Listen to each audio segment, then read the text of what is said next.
Believe nothing you hear, and only half that you see. He sees you.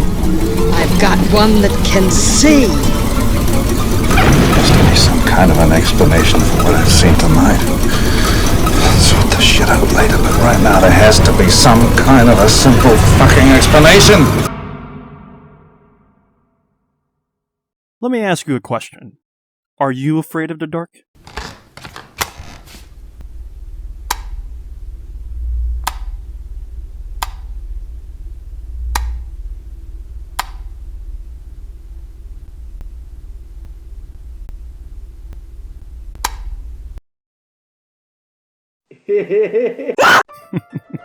Well, you definitely should, because those noises in your cellar aren't the pitter-patter of the mice roaming up in there. And the shadow that appears behind you before closing the door isn't from your nan about to tell you to have a good night. As much as we try to suppress it, we most definitely know what's causing the creaking of the floorboards at night. The genre of horror is so appealing to me. I love anything and everything in the realm of horror. It's such an ancient theme in humanity. As one legendary horror film director once said, "What scares me is what scares you." We're all afraid of the same things. That's why horror is such a powerful genre. All you have to do is ask yourself what frightens you, and you'll know what frightens me. And we can attribute this quote to the subject of this video. So let's talk about the legendary master of horror, that is, John Carpenter. Born in New York City on January 16, 1948, John Howard Carpenter is a film director, producer, actor, screenwriter, and composer. Although Carpenter has worked with various film genres, he is associated most commonly with horror, action, and science fiction films of the 1970s and 1980s. He wanted to make films since he was young. He was inspired by the westerns of Howard Hawks and John Ford, as well as 1950s low-budget horror films such as The Thing from Another World and high-budget science fiction like Forbidden Planet.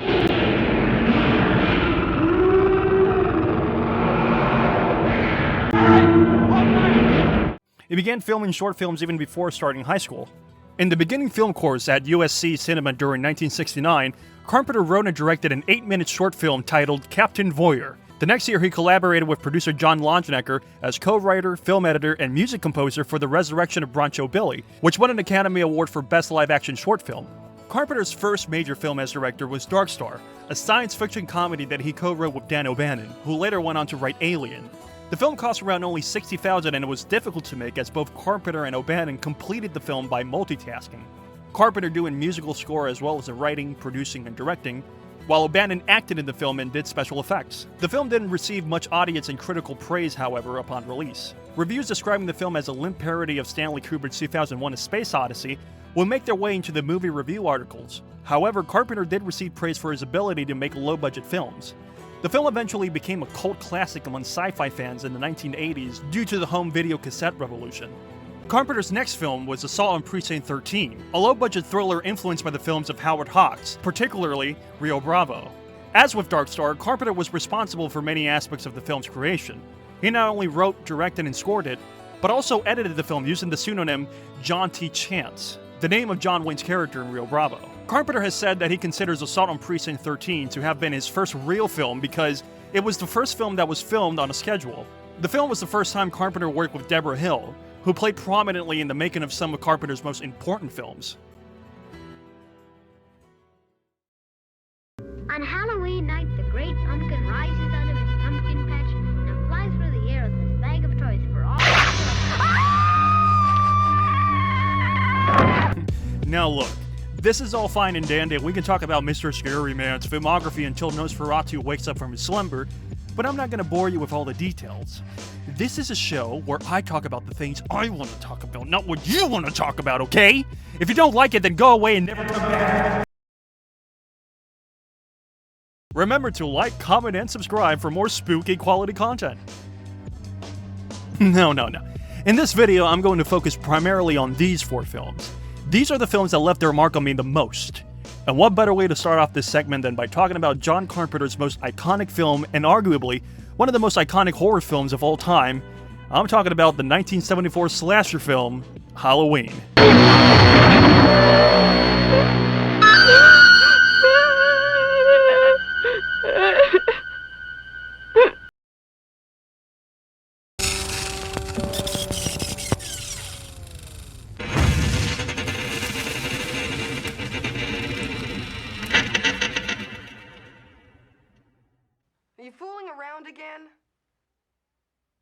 I'll kill you if this is a joke.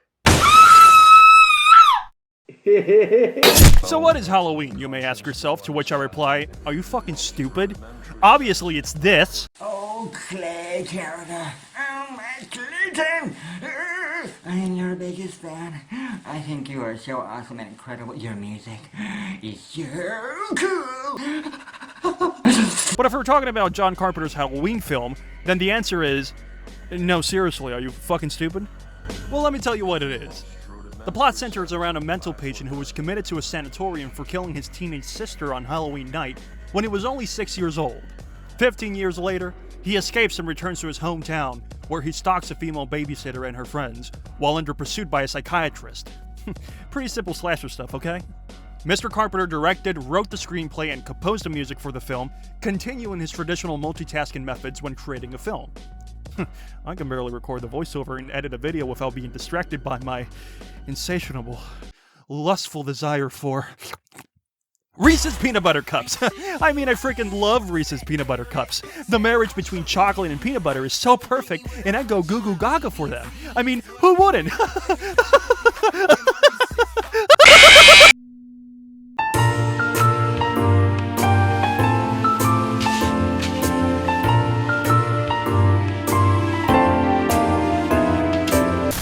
The film became an instant classic and made over $70 million, becoming one of the most profitable independent films of all time. Primarily praised for Carpenter's direction and score, many critics praised the film as the first in a long line of slasher films inspired by Alfred Hitchcock's Psycho and Bob Clark's Black Christmas. The film spawned a franchise comprising 11 films, which helped construct an extensive backstory for its quirky little antagonist, sometimes diverging entirely from previous installments. Now, I must make an aside here and say that I haven't watched any of those other films because they look like a nice hot plate of, steaming dog poop. So you want to be on Dangertainment? Let's see what you got.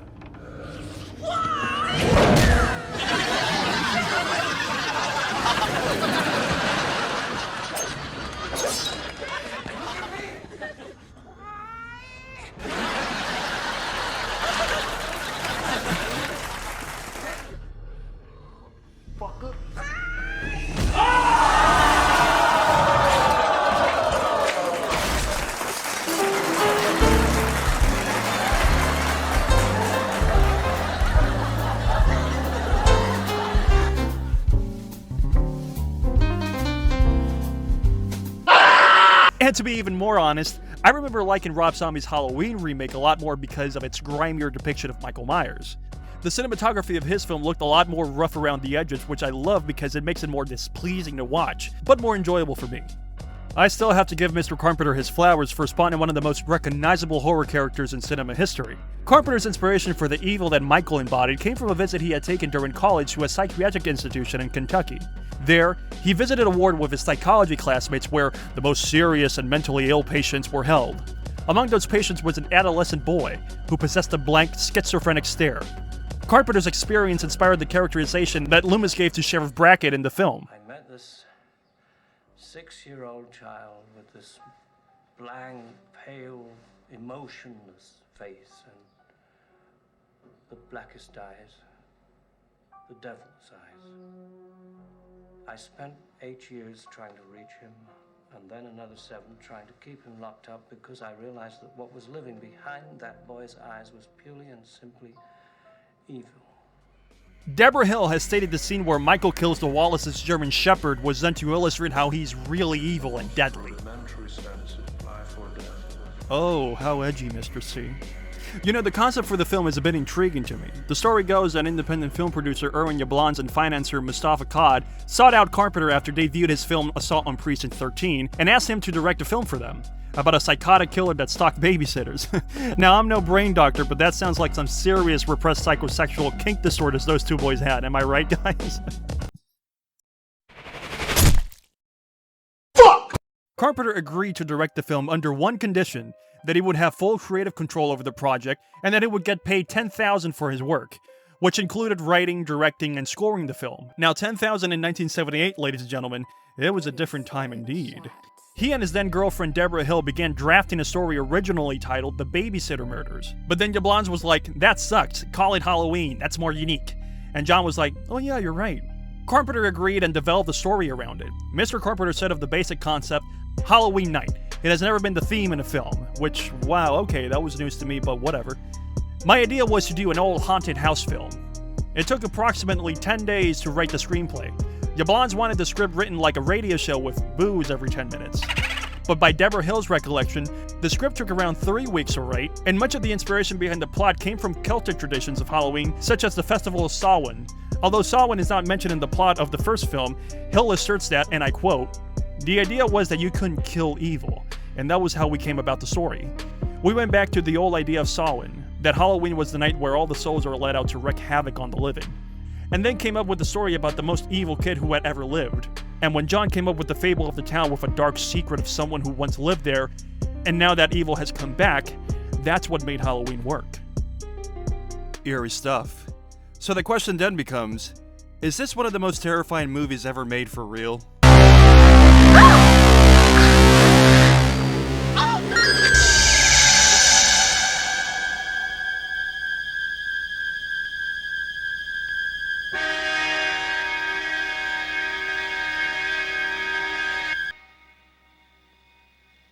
I guess so.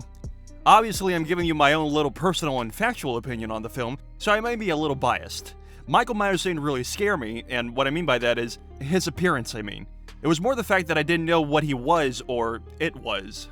And just a quick note, I will be spoiling some aspects of the film, so if you're not into that, click here. Don't worry, I'll put up some timestamps whenever I'm about to talk about some big stuff during this segment. Now, going back to me not knowing whether if Michael was a human or a supernatural beast was excellently illustrated during the ending scene of the film. Michael in the end gets blasted 6 times, and then after falling off the balcony, he suddenly disappears. Carpenter said that was meant to terrify the imagination of the audience. Carpenter tried to keep the audience guessing as to what Michael Myers really was, or rather is. Is he more than human? Is he supernatural? And if that's the case, well then, no one really knows how he got that way. To Carpenter, keeping the audience guessing was better than explaining away the character with "he's cursed by some ... insert bad lore excuse here." And I personally love that aspect in horror. It keeps everything so intriguing instead of making it just some guy who's crazy and wants to kill for sport. The other aspect I love about the film is the music. As with previous films, music is a big part of it all. The music of Halloween took Carpenter 3 days to compose the entire score for the film. Carpenter admitted that the music was inspired by both Dario Argento's Suspiria, which also influenced the film's slightly surreal color scheme, and William Friedkin's The Exorcist. The Halloween theme has got to be one of the most instantly recognizable horror tracks ever. I mean, just listen to this.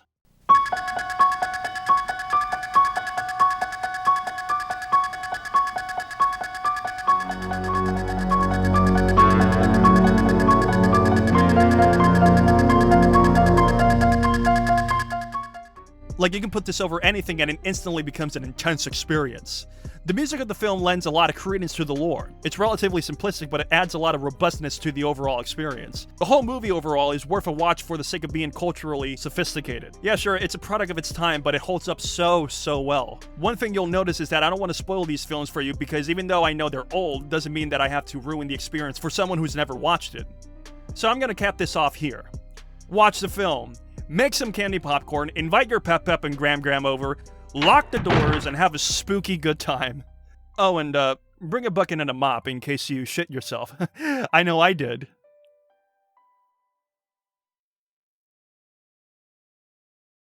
Let us now transition from slasher film to what the fuck is happening right the fuck now, because I don't understand anything that's going on, but I'm scared. I'm scared that I don't like it, goddammit.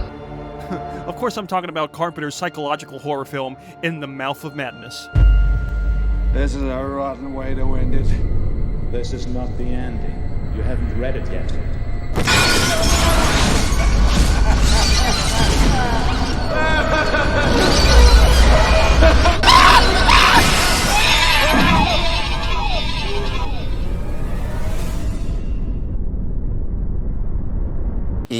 I've actually never heard of this film up until last year, actually.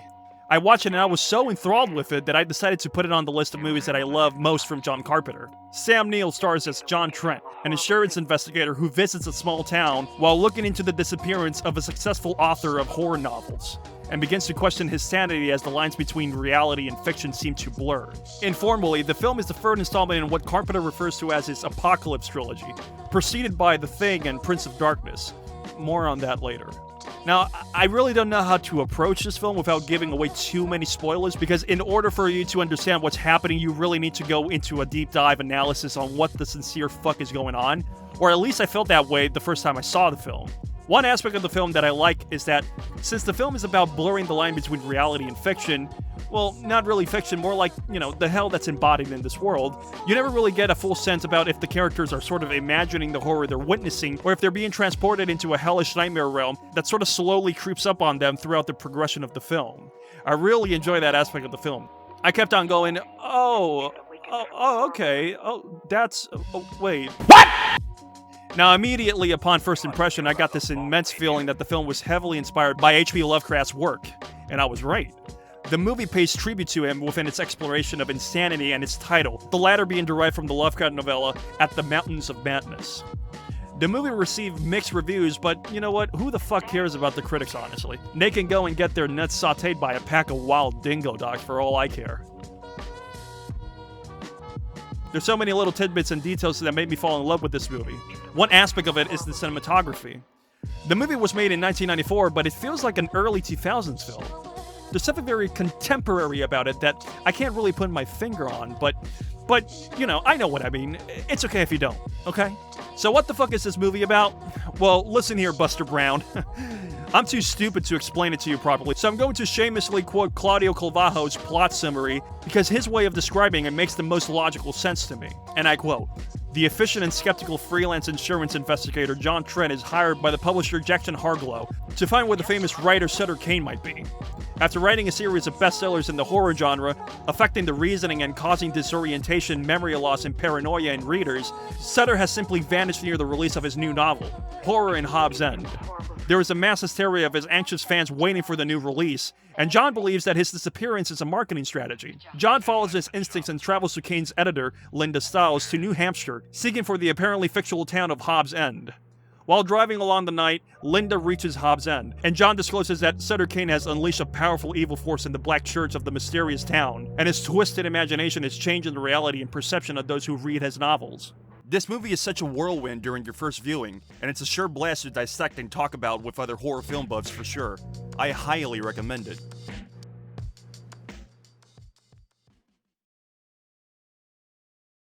Moving along to another one of Carpenter's most obscure but great films in his filmography, let's talk a little bit about his 1988 science fiction film, They Live, based on the 1963 short story 8 O'Clock in the Morning by Ray Nelson.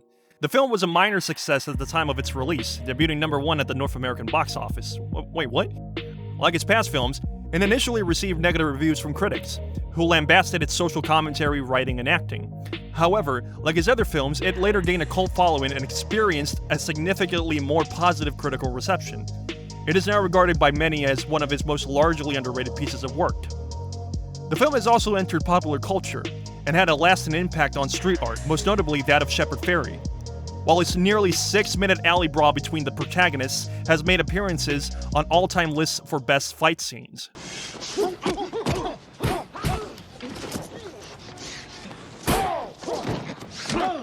dirty motherfucker!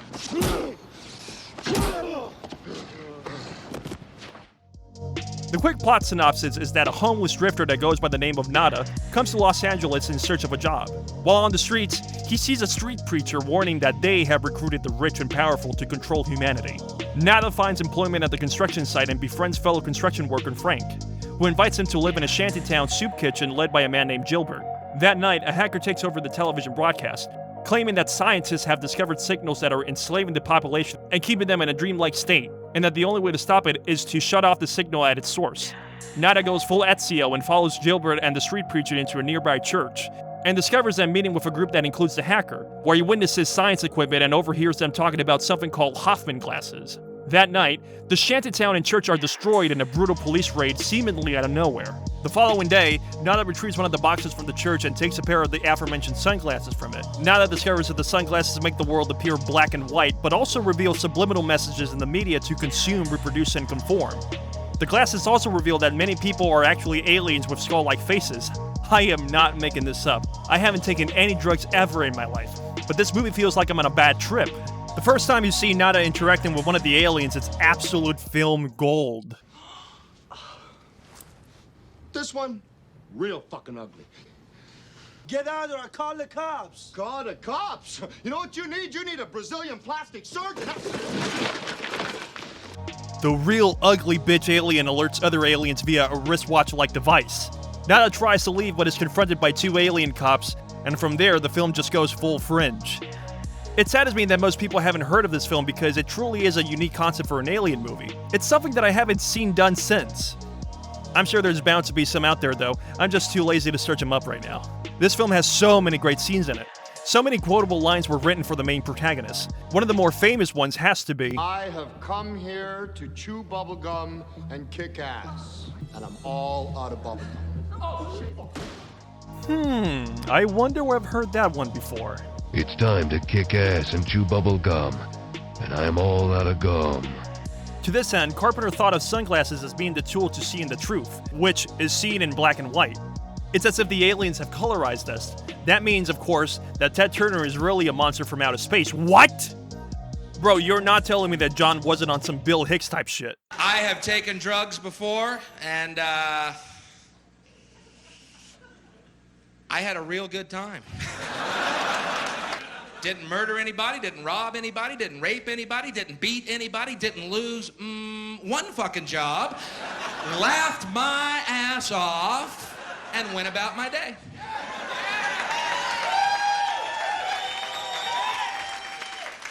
Sorry. He commented on the alien threat in an interview. They want to own all our businesses. A Universal executive asked me, "Where's the threat in that? We all sell out every day." I ended up using that line in the film. The aliens were deliberately made to look like ghouls, according to Carpenter, who said that the creatures are corrupting us, so they themselves are corruptions of human beings. Some neo-Nazi and white supremacist groups have described the film as an allegory for Jewish control of the world. Yeah, I'm not touching that one. But Carpenter at least has strongly condemned that very, very bad take, calling it slander and a lie, and saying that the film is about yuppies and unrestrained capitalism. So, there you go. The film is an allegorical steal with a dash of psychotic conspiracy lunacy and a dash of political and consumeristic dissatisfaction, and total rejection to the concept of free enterprises exploiting resources for their own benefit. Did that make any sense? I don't know. I don't care neither. Watch the damn film.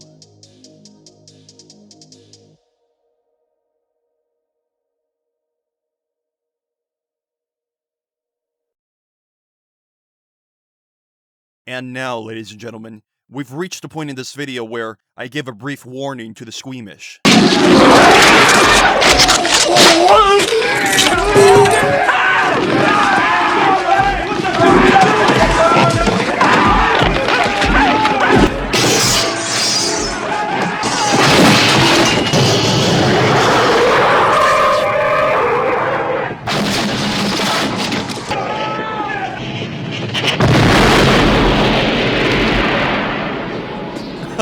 I'm kidding. Let's talk about The Thing.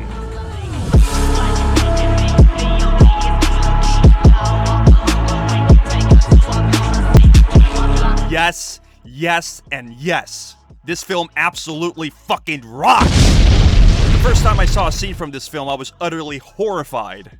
It's one of the very few films that has given me a feeling of anxiety, and it's all because of this scene. Everyone is screaming and panicking. I was in my room going like, Now look, I'm not gonna lie. You're kinda weird if you don't know about this movie. This movie is so omnipresent within the horror film genre that I feel kinda weird trying to explain it to someone. But unfortunately, such weird people exist. And they disgust me. I consider this to be John Carpenter's greatest work ever, but I also highly praise all of the practical effects artists that worked on this film, because this was from a time where CGI didn't make everything so diluted and disingenuous. And it's not like I don't think CGI can't be applied well. I believe CGI is a vital movie tool, but I was always in the camp of believers who think that it works best when there's a blend of practical effects as well. Rob Bottin was integral in shaping The Thing, but as celebrated as Carpenter's seminal film now is, it's been understated just how brilliant Carpenter and Bottin were at assembling the best possible team, and how painstaking the film's production truly was. The behind-the-scenes video on this is very interesting, and I'll link it down below for those who are interested in watching it. So, what is this movie about? I mean...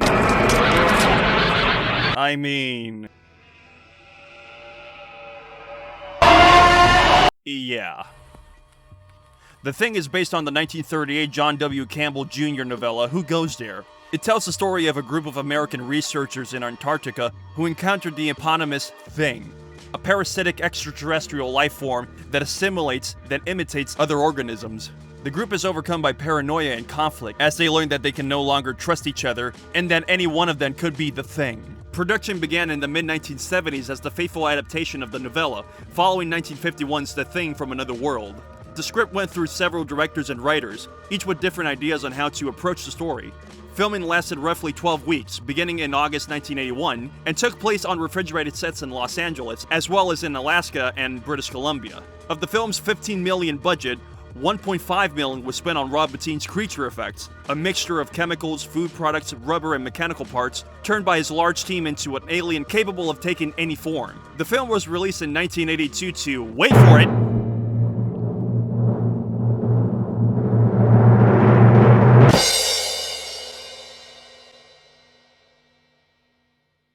very negative reviews.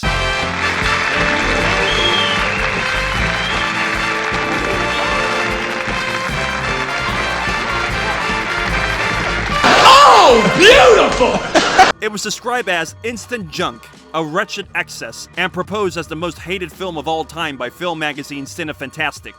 Reviews both praised the special effects achievements and criticized their visual repulsiveness, while others found the characterization poorly realized. The film earned $19.6 million during its theatrical run. Many reasons have been cited for its failure to impress audiences.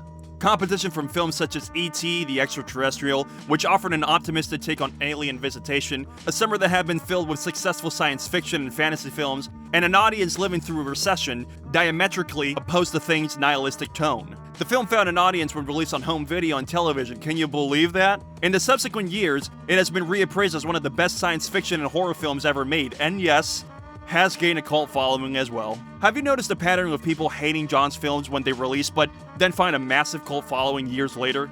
It makes me think that John was seriously ahead of his time. Kinda like how people in the 1950s weren't ready for Martin McFly's awesome rock and roll solo. So basically what I'm saying is, John is the Martin McFly of horror movies, and you can quote me on that.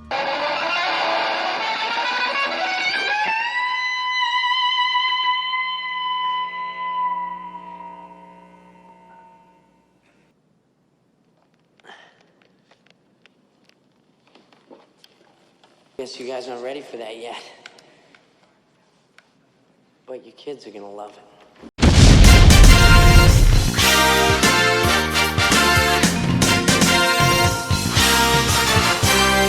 Wow! Incredible!